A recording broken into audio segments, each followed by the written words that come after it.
Hi, I'm Amy Baldwin, and I'm here with Laurie Hazard, and we're back.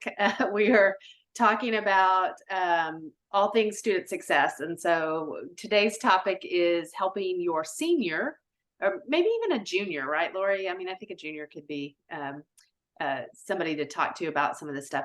Kind of getting ready for the job market and what kinds of things need to be happening in college.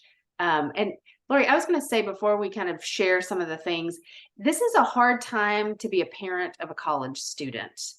And I bet you know what I'm going to say. It's because they're kind of on their own. They're kind of doing their thing. They're successful, and they kind of are probably not really that interested in a lot of advice at this point. Would that be okay?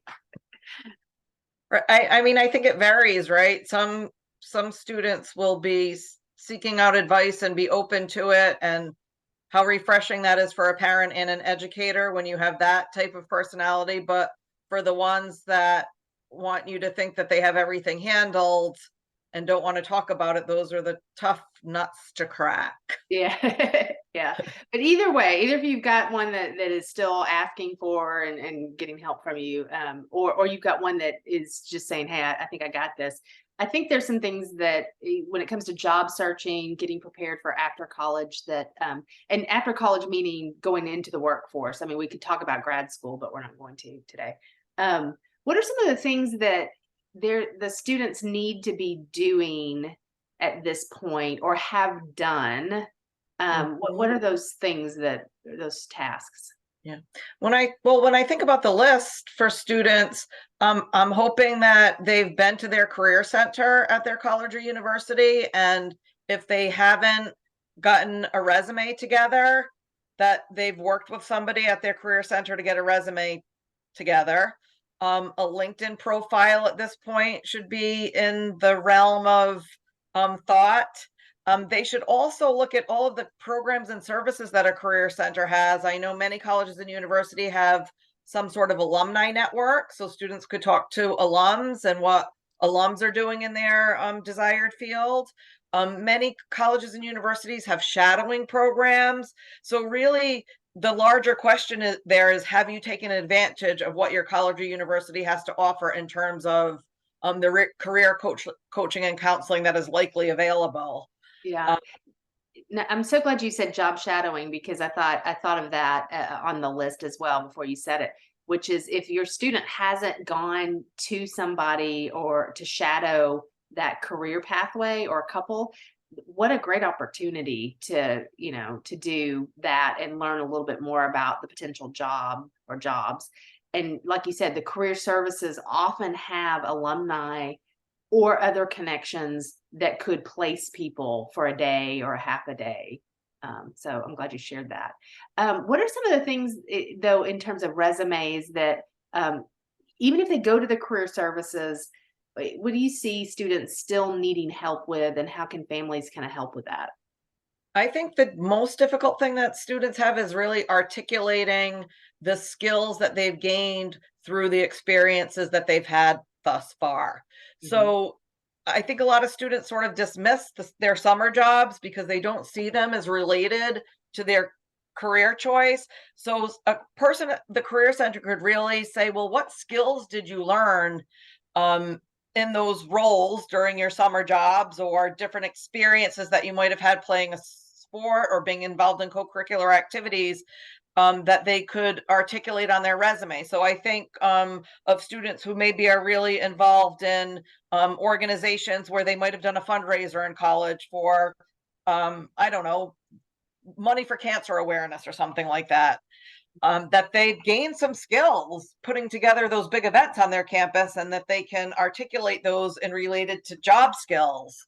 Mhm. So, when you think about collecting and organizing money as an accounting skill, or advertising their event as a marketing skill, or working in a group to see who's going to do what role or what part in launching this event. So those kinds of things I think are hard for students to think of. They say, "Oh, I just worked in a pizza place," but you might have learned some sales skills if you were the one at the register. So they need to kind of think about that. Yeah. So I'm glad you shared that because I think that's probably the biggest thing a parent or family member can do is help. coach the student on the story and the skills that were developed. And you're absolutely right. Everything is up for grabs in terms of you learn something and you learned how to do something. And sometimes students have a hard time sharing or articulating that story. And so I think, coaching them or listening to the story and giving them some feedback can be really helpful. So we talked about resumes. We talked about uh, job shadowing. I had a my brain didn't work there for a second. A little bit of networking. You said alumni networking. I would add too, if there are family members who could introduce them to people, or you have neighbors or people that you work with that wouldn't mind being kind of, talking to your student a little bit over a coffee or something like that. Use all of the resources that you have, if you want to. If you want them to figure it out on their own, obviously there's some benefit there. Yeah, you Um, just prompted me to think of something that I have read in the recent research related to underrepresented students and first generation students who don't always have those opportunities to use family and friends as those kinds of networks. mhm. And those students, according to the research, are less likely to get themselves into a career center at their college or university. So it's really important for parents and family members to encourage their students to get into the career center, particularly if they don't have a network Yeah. that could help their student because that parent or family member didn't go to college. So that's critical. That's a great point to make. And oftentimes they can build that network with people on campus, their advisors, other staff, faculty in particular could be really helpful to first generation college students. Um, I wonder, in terms of this process, I was thinking, what is some other advice other than get that resume, make sure it's looked at, get somebody to help with a cover letter, learn how to write that and write that well, and obviously practice some interview skills. But I think also families need to have a little patience and then share that patience and encourage patience with the student, because do you think the student's going to have the best dream job right out of college? Is that always happening? Well, probably not.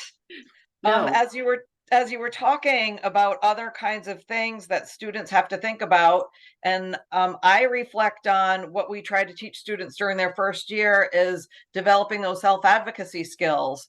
So those self-advocacy skills will pull through to their senior year when they do have to reach out and, like you said, ask a faculty member, ask somebody on the college campus to help. The help is available to help students with their career development. So they really do need to use those self-advocacy skills, because another way of saying that is their ability to network Yeah. when they're trying to get a job. And those old time and behavior management skills when they're trying to balance finishing up their senior year and preparing for all of the assessments and things that they do to wrap up their senior year. They need to balance that against the time that it's going to take to start the job search exploration. So it goes back to the behavior management, stress management, and time management. So those skills that we want to help students build over the trajectory of their 4 years in college are still those skills that are needed during that senior year. And sure enough, when they get into the job market, those skills are going to come in handy as well. Yeah. I just think too that, all of that is true. And then also a little dose of humility will be helpful. So I'll just share my daughter, she graduated.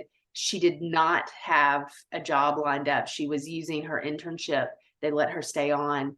So it was part-time and it was low pay. And she just had to, it was very frustrating for her because she thought she was supposed to roll into that dream job. And so I just want to share that, because if you're okay with that and you have patience, your student may not. And how do you counsel them on, hey, you still got to put in, your resume, put in your cover letter, let's continue the process. It may take a while. And for my daughter, it took 10 months before she landed a job that was related to what she wanted to do. And so she just kind of felt like, all my other friends are able to do this and I can't. What's wrong with me? So just be prepared for that.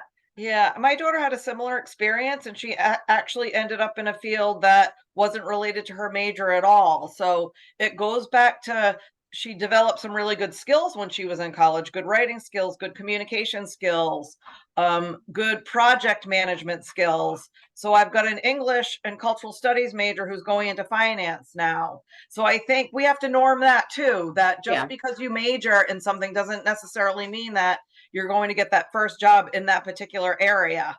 So it could take some time. You might not land your dream job, but the job market is also a place to explore your skills and talents and passions.